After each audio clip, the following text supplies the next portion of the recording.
everyone. For today's Murphy Law Monday, I want to give an update about the new law regarding child support and the number of overnights needed in order to get joint custody in the state of Maryland.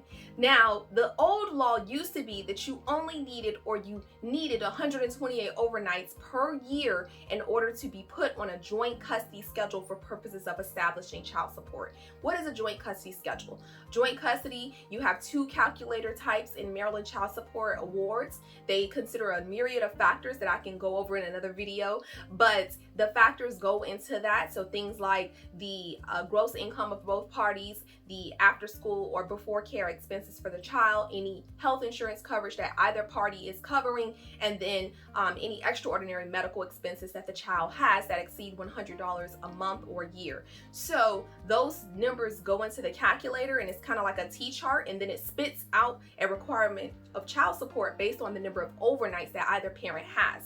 Now, if it's a sole custody guidelines, prior to October 1, 2020, that used to mean that the other parent had a minimum of 128 overnights, or they did not meet that minimum of 128 overnights, so they were put the other parent on the sole custody guideline schedule.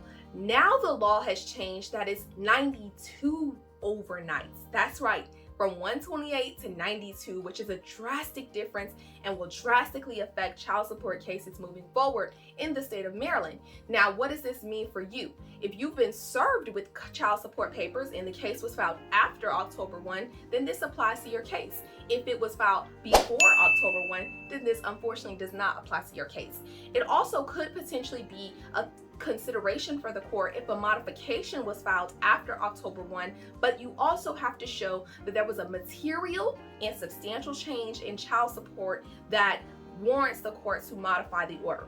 What is a material and substantial change? A material and substantial change is a change that affects the general welfare of the parties, that affects the general welfare of the child, i.e., what if the child stopped going to daycare, so now you want the court to run the guidelines saying that that lump sum of money that was put into the calculator of $3,000 a month for child care is no longer appropriate because the child is in primary school now, so they need to redo the child support calculation. You could theoretically file on that ground and then also request that the court use the 92 overnight calculator depending on how many overnights you have.